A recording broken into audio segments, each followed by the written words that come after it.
Oke, nomor selanjutnya, salah satu syarat berdirinya sebuah negara adalah adanya penduduk. Penduduk merupakan orang-orang yang bertempat tinggal di suatu wilayah negara dalam kurun waktu tertentu.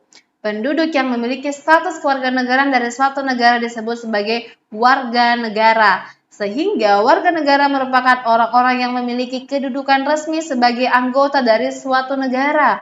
Penentuan kewarganegaraan yang dilihat dari kewarganegaraan berdasarkan tempat di mana orang tersebut lahir ini disebut apa teman-teman? Nah, jadi kalian perlu tahu ada 4 asas kewarganegaraan di Indonesia. 4 asas kewarganegaraan.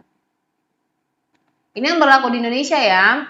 Yang pertama adalah asas ius sanguinis. Nah, yang kedua adalah asas ius soli. Ketiga adalah asas kewarganegaraan tunggal.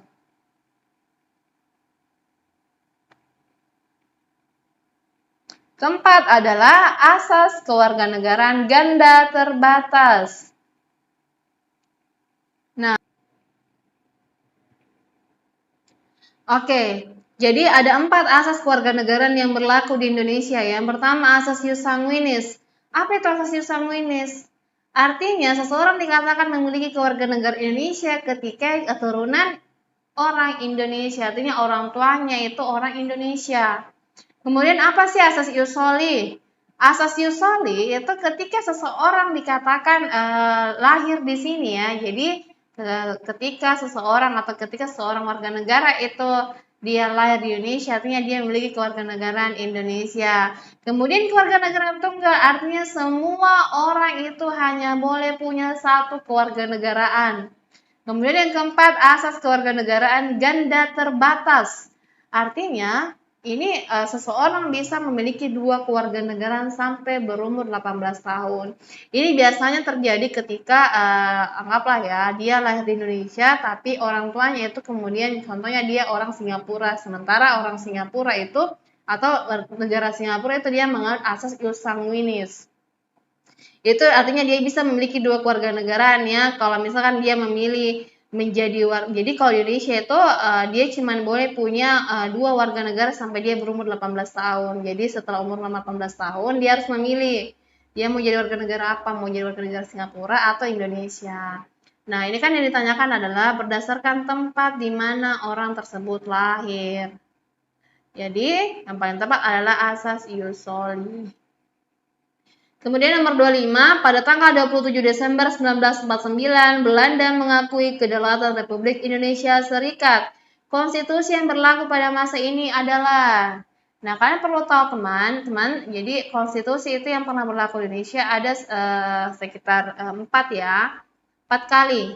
Nah, dari tahun 1945 sampai 1949 itu konstitusi yang berlaku adalah Undang-Undang Dasar 1945.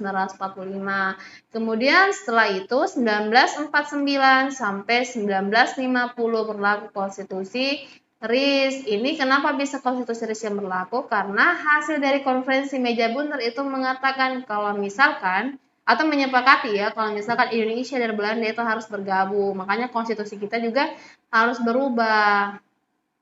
Nah, setelah RIS 1950 sampai 1959 yang berlaku itu adalah Undang-Undang Dasar Sementara. Nah, dari 1959 ini ya, 1959 sampai sekarang itu yang berlaku adalah Undang-Undang Dasar 1945. Ini berdasarkan hasil dekret presiden. Jadi salah satu salah satu yang diatur dalam dekret presiden itu konstitusi undang-undang dasar sementara harus diubah menjadi undang-undang dasar 1945.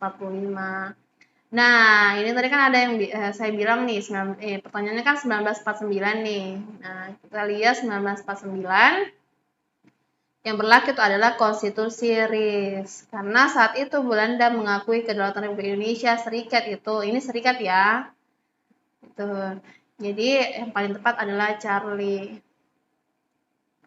Nomor 26, pasca reformasi Undang-Undang Dasar 1945 telah mengalami 4 kali amandemen. Beberapa pasal diubah untuk menjawab perubahan zaman yang terjadi. Namun ada satu hal yang tidak boleh diubah, yakni mengenai. Nah, ini kalian harus baca pasal 37 ayat 5 Undang-Undang Dasar. Jadi berdasarkan undang-undang ini, bentuk NKRI itu tidak boleh diubah. Jadi sudah jelas teman-teman, yang paling tepat adalah Charlie. Oke, nomor 27. Isi Undang-Undang Dasar dapat dibagi menjadi dua bagian, yaitu pembukaan dan pasal-pasal. Dilihat dari tertib hukum, kedua bagian itu mempunyai kedudukan yang berbeda. Bagian pertama pembukaan memiliki kedudukan lebih tinggi daripada bagian kedua. Hal ini disebabkan pembukaan memenuhi persyaratan untuk disebut sebagai pokok kaidah fundamental negara Republik Indonesia. Adapun salah satu syarat tersebut adalah, oke, kita lihat poin-poin yang ada, pilihan yang ada. A. Membuat pembukaan memuat peraturan-peraturan dalam bentuk pasal-pasal. Ini sudah jelas salah ya, karena kan pembukaan itu dia berisi alinea-alinea, bukan pasal-pasal. Oke, kita lihat poin B. Pembukaan memuat asas falsafah negara, asas politik negara, dan tujuan negara. Ini tepat ya teman-teman, karena kan terdapat dalam alinea ke-4. Kita lihat poin C, pembukaan Undang-Undang Dasar dapat diamandemen. Ini sudah jelas salah, karena salah satu kesepakatan dasar kemarin yang untuk mengubah atau mengamandemen Undang-Undang Dasar itu tidak boleh mengubah pembukaan. Jadi ini sudah jelas salah. Kemudian kita lihat poin D, pembukaan Undang-Undang Dasar berdasarkan Piagam Jakarta. Ini juga sudah jelas salah, karena Pancasila yang ini ya, yang berdasarkan Piagam Jakarta. Kemudian kita lihat poin E, pembukaan Undang-Undang Dasar terdiri dari 20 bab dan 73 pasal. Ini sudah jelas salah ya teman-teman, karena kan sudah saya bilang tadi, pembukaan itu cuma terdiri dari alinea-alinea. Jadi sudah jelas yang paling tepat adalah bravo.